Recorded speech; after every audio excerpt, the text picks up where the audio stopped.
Lebanon में भीषण जंग की आशंका को लेकर खबर है, जहां इजरायल ने लेबनान बॉर्डर पर टैंक भेज दिए हैं। अब इन डिप्लॉयमेंट का मतलब भी समझना जरूरी है, क्योंकि उत्तरी बॉर्डर से लेबनान की घेराबंदी को लेकर खबर है। दक्षिण लेबनान पर कभी भी जमीनी हमला हो सकता है, तो ग्राउंड इन्वेजन यानी ग्राउंड पर ऑपरेशंस को किस तरीके से एग्जीक्यूट करने की कोशिश इजरायल करेगा, खबर समझिए। क्योंकि इजरायली सेना की जंगी तैयारी के बारे में जो इनपुट आ रहा है, उसके मुताबिक कभी भी इजरायल के ग्राउंड ऑपरेशन को लेकर खबर आ सकती है, क्योंकि इजरायल लेबनान सीमा पर आईडीएफ की 98 और 36 डिवीजन की तैनाती को लेकर खबर है। आईडीएफ के 1 लाख रिजर्व सैनिकों की सीमा पर तैनाती को लेकर खबर है। आर्मर्ड व्हीकल्स के साथ साथ अटैक टैंक की भारी पैमाने पर तैनाती की जा रही है। यहां तक कि गाजा से कई ब्रिगेड को बुलाकर लेबनान सीमा पर भी लगाया गया है, और Israeli air force ready to attack mode पर भी बताई जा रही है। लेकिन लेबनान में यह इजरायली ऑपरेशन क्या वाकई संभव हो पाएगा, होगा कैसे, सवाल यह भी इंपॉर्टेंट है, क्योंकि गाजा की तर्ज पर लेबनान में क्या ऑपरेशंस को अंजाम दिया जाएगा।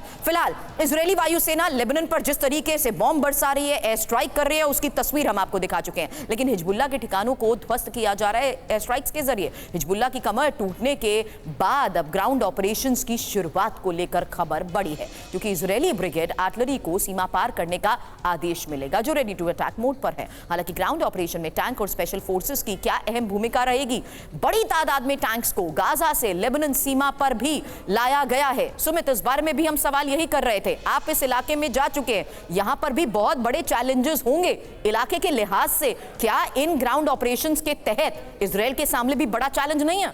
देखिए, बिल्कुल 2006 में इजराइल ने सबसे बड़ी गलती ये की थी कि इजराइल एकदम से बेका वैली से या फिर साउथ लेबनान के अंदर घुस गया था, और हुआ ये था कि बेका वैली में सबसे ज़्यादा इजराइल को नुकसान पहुंचना पड़ा। और ये कहते हैं कि मैं खुद बताऊं आपको, बेका वैली में जब मैं गया साउथ लेबनान, कई जगहों पर लेबनान में खासतौर पर हिजबुल्लाह ने इजराइल के आर्मर्ड व्हीकल्स, उनके टैंक, ऐसी चीज़ें खड़ी कर रखी हैं जो उस समय उन्होंने कैप्चर की थी। और ये हमेशा कहते हैं कि हमने 2006 में इजराइल को यहाँ से भगा दिया था मारकर। तो निश्चित तौर पर इजराइल वो गलती दोबारा से नहीं करना चाहता। इजराइल ये चाहता है कि सबसे पहले कम्युनिकेशन तोड़ा जाए, जो उसने बर्बाद कर दिया, बड़े बड़े कमांडर्स को मारा जाए, जो उसने ऑलरेडी कर दिया है, कमांडर कंट्रोल सेंटर्स को बर्बाद कर दिया जाए, वो भी उसने कर लिया है। अब आखिरी ऑप्शन उसके पास ये बचता है कि कम से कम बेका वैली के उन इलाकों में बड़ी एयर स्ट्राइक कर अपने लिए एक सेफ पैसेज बनाया जाए, जो अभी भी कर रहा है। तो निश्चित तौर पर जब उसके वो मिशन कंप्लीट हो जाएगा, तो फिर ये ग्राउंड फोर्सेस मूव करेंगी। लेकिन करना है या नहीं करना, अभी इसको लेकर भी इजराइल बहुत ज्यादा कैलकुलेटिव है, क्योंकि वो नहीं चाहता कि हमारी ग्राउंड फोर्सेस साउथ लेबनान में जाकर बैठ जाए।